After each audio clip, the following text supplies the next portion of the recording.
to my channel. I hope you guys are doing well and great in your life. आज का topic है aphasia. Aphasia क्या है, उसकी क्या क्या टाइप्स हैं, उसका ट्रीटमेंट क्या है एंड ऑल अबाउट एफेजिया.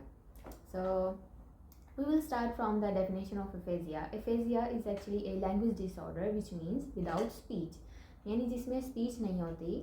हम किसी चीज़ को अंडरस्टैंडिंग में या हमारी एक्सप्रेशन में जो प्रॉब्लम आता है that is aphasia. Causes of aphasia. Aphasia क्यों होता है? It happens because of any stroke और any type of brain injury. Traumatic brain injury यानी स्ट्रोक के बाद या किसी ब्रेन इंजरी के बाद जो हमें लैंग्वेज या रिसेप्शन या एक्सप्रेशन में जो प्रॉब्लम आता है दैट इज़ एफेजिया.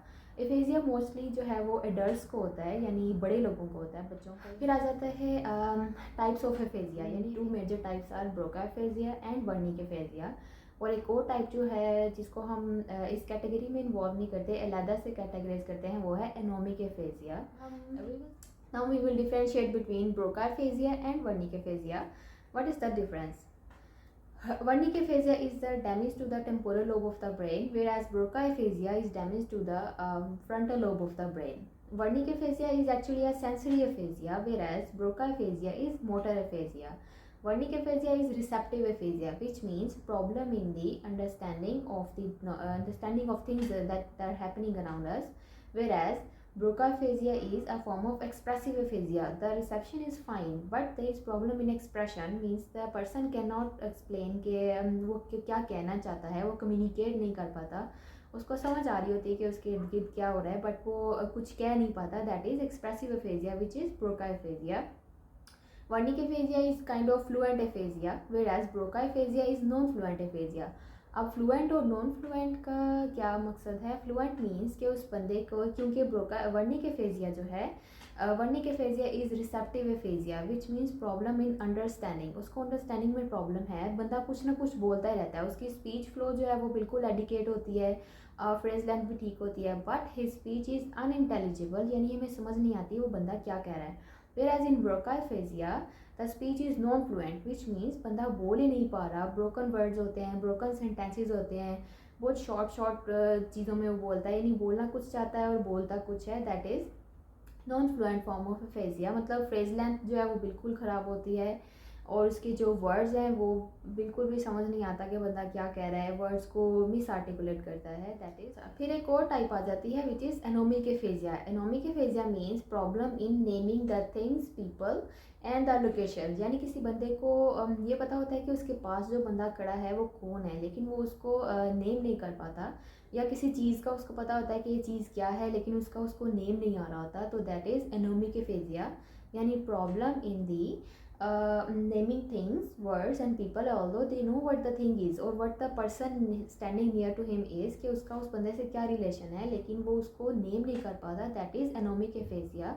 जैसे इसको हम बंदा जो एफेजिक पेशेंट्स जो हैं एनोमिक एफेजिया वाले, वो इंटरेक्ट वर्ड्स यूज़ करते हैं या interact way of communication use करते हैं. जैसे फॉर एग्जांपल वो बंदा कहेगा कि जिससे हम बाल कंघी करते हैं या जो शार्प होती है जिसकी शेप इस तरह की होती है उसको हम ऐसे यूज़ करते हैं. वो ये नहीं कह पा रहा कि उसको कॉम्ब चाहिए यानी उसको कंघा चाहिए.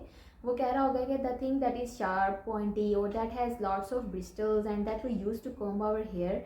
यानी वो इस तरह एक्सप्लेन करेगा, उसकी करैक्टरिस्टिक्स बताएगा, कलर बताएगा, लेकिन उसको समझ नहीं आएगी कि उसने चीज़ क्या मांगी है, उसको नाम नहीं लिया जाएगा. That is anomic aphasia.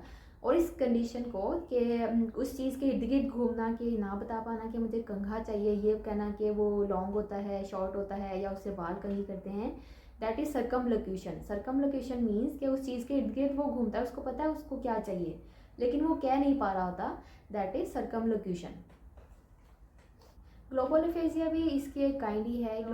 Global aphasia is कि बंदे को रिसेप्शन में भी प्रॉब्लम होती है और फिजिकल प्रोडक्शन ऑफ साउंड में भी प्रॉब्लम होती है, जो कंबाइन होके विच इज़ ग्लोबल एफेजिया. यानी दो. फिर आ जाएगा असेसमेंट, कि हम एफेजिया की असेसमेंट कैसे कर सकते हैं. How we can do the assessment of the aphasia. ये आपको यहाँ पे भी स्क्रीन नजर आएगी, you can see there. First we will start from case history. उसके बाद आ जाएगा लैंग्वेज वैल्यूएशन. लैंग्वेज में हम टारगेट करेंगे auditory comprehension, expressive language, reading, writing and conversational skills. उसके बाद थर्ड पॉइंट आ जाएगा स्टैंडर्डाइज लैंग्वेज टेस्ट, जिसमें 3 तरह के टेस्ट आ जाएंगे. That are Boston diagnostic aphasia examination, western aphasia battery and CAT. Assessment of cognitive skills, attention, memory and problem solving. फिर हम करेंगे analysis of speech production, means how clear his speech is, उसका fluency rate क्या है, या उसमें एपेक्सिया या डिसार्सिया तो मौजूद नहीं है। फिर उसकी non verbal communication skills assess करेंगे, जैसे गेस्चर्स एंड फेशियल एक्सप्रेशंस। फिर ऑडिटरी कॉम्प्रीहेंशन, जैसे ability to understand spoken language, कि उस बंदे को अगला बंदा बोलता हुआ समझ आ रहा है या नहीं, कि वो बंदा क्या कह रहा है क्या नहीं कह रहा है, ऑल दैट। इसके बाद हम बात करेंगे about the treatment of aphasia. Aphasia का ट्रीटमेंट, इसमें भी स्पेसिफिक टाइप्स हैं कि हम एफेजिया को कैसे ट्रीट कर सकते हैं। We will start with multi model treatment, जिसमें हम स्पेसिफिक ट्रीटमेंट ब्रांचेज जो हैं उनको कंबाइन करके, डिफरेंट ट्रीटमेंट अप्रोचेस को कंबाइन करके एक ट्रीटमेंट बनाते हैं, which is multi modal treatment. जैसे semantic feature analysis, word retrieval therapy, sentence completion, word recognition and other thing types like these. Treatment approach में सबसे पहला जो है वो है semantic feature analysis. Semantic feature analysis में हम जो टारगेट वर्ड है उसके मीनिंग को स्मॉल सेगमेंट्स में डिवाइड कर देंगे, ताकि अगले बंदे के लिए समझना आसान हो। जैसे अगर हम डॉग कहना चाहते हैं तो हम डायरेक्टली उसको डॉग नहीं कहेंगे, हम कहेंगे 4 legged animal, you keep it as a pet, यानी जिसको आप पेट के तौर पर रखते हैं, वो फरी होता है, सॉफ्ट सॉफ्ट होता है। एंड हाउ डज ही से, वुफ वुफ, यानी वो बार्क करता है, या हम डॉग की आवाज़ निकाल के उसको बताएंगे कि वो क्या चीज़ है। इस तरह उसको स्मॉल सेगमेंट्स में कंबाइन कर देंगे तो ऑफेजिक पेशेंट के लिए इजी हो जाएगा टू अंडरस्टैंड दिस थिंग कि वो एक डॉग के बारे में बात कर रहे हैं। Okay, next step is word retrieval therapy. ये कैसे होगा कि हम बंदे को क्यूज़ देंगे, जैसे फोनीमिक क्यूज़ देंगे, या पिक्चर कार्ड, जैसे फ्लैश कार्ड्स होते हैं उसके ऊपर पिक्चर्स बनी होती हैं, हम उसको दिखाएंगे कि व्हाट इज़ दिस, ऐसे इसके सामने रख के कहेंगे कि ये क्या है, व्हाट इज़ दिस। या उसको पहला वर्ड बताएंगे, जैसे हमने उसको कैट बताना है तो वो कैट नहीं कह पा रहा तो हम कहेंगे म्याऊ म्याऊ, या उसको कहेंगे this is what you want to say, या उसको उसका पहला वर्ड बताएंगे, फोनीमिक क्यू देंगे, का कैट, का कैट, म्याऊ कैट, इट्स फरी, soft, that is word retrieval therapy. उसके बाद आ जाएगा सेंटेंस कंप्लीशन। सेंटेंस कंप्लीशन थोड़ा डिफ़िकल्ट पार्ट होता है, क्योंकि बंदे ने खुद से सेंटेंस को कंप्लीट करना होता है। सो ये स्टेप जो है वो हम सबसे लास्ट पे रखेंगे।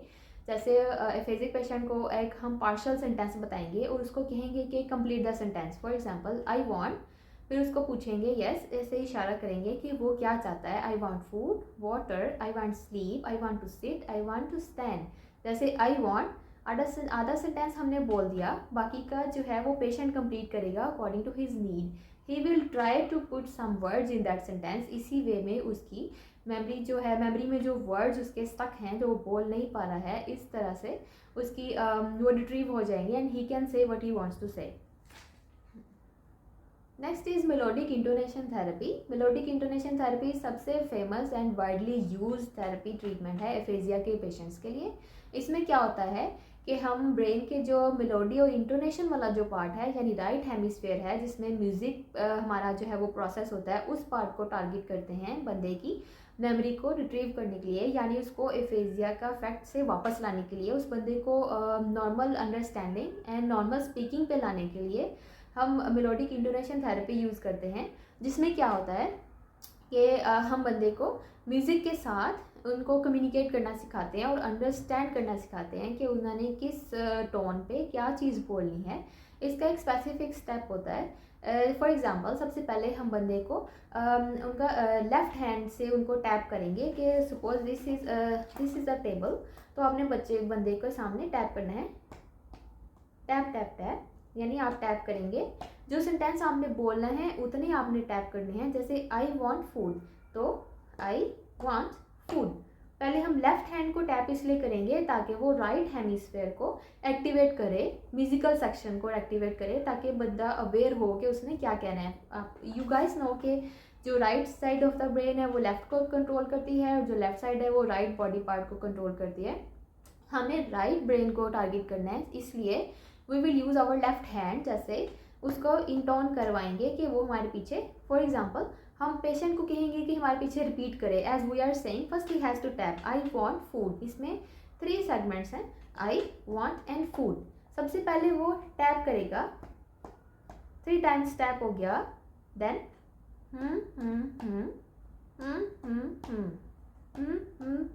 we will hum with the tapping, यानी टैपिंग के साथ हमिंग को इंट्रोड्यूस करवाएंगे। पेशेंट हमारे पीछे रिपीट करेगा फिर हम टैपिंग को अंदर से एलिमिनेट कर देंगे। फिर पेशेंट हमें रिपीट करेगा, then we will come back to the tapping. हम टैपिंग करेंगे लेकिन हमिंग नहीं करेंगे, हमिंग पेशेंट करेगा।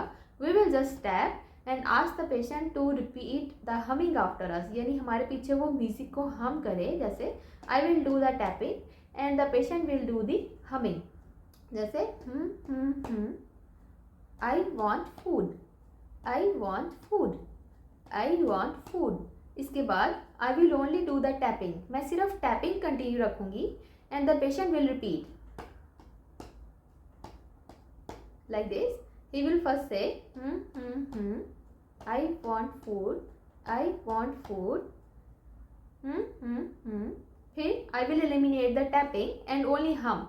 मेरी हमिंग पे पेशेंट मेरे साथ बोलेगा I want food, then I will eliminate the humming as well. Tapping भी निकाल दी, हमिंग भी निकाल दी, then the patient will do the things on his own, यानी वो खुद ही टैपिंग के साथ साथ खुद ही अपने हैंड टैप के साथ पेशेंट कहेगा आई want food, I want food. उसके बाद वो अपनी टैपिंग एलिमिनेट करके डायरेक्ट सेंटेंस बोलेगा I want food like this. कि हमिंग मीन्स कि हमने म्यूजिकल वे में करना है, जैसे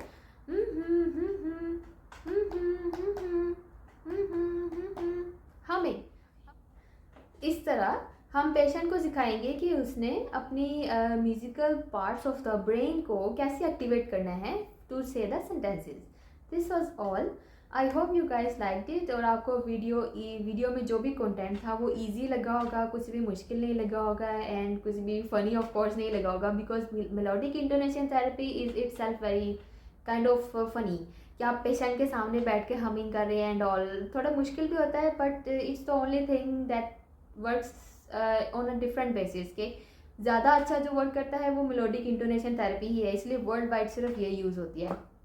तो अगर आपको मेरी वीडियो अच्छी लगी हो तो आप चैनल को लाइक कर सकते हैं, सब्सक्राइब कर सकते हैं। और अगर आपको इस टॉपिक पे नोट्स बने हुए चाहिए तो नोट्स मेरे पास अवेलेबल हैं, नीचे ईमेल दी होगी, आप वहाँ पे ईमेल करें तो आपको मैं नोट्स फ्री ऑफ कॉस्ट हैं, इसकी कोई चार्जेस नहीं है। आप मुझे ईमेल करें, मैं आपको नोट्स फॉरवर्ड कर दूँगी। I hope you guys have a very nice day and very great day. Thank you for watching my video. अल्लाह हाफिज़।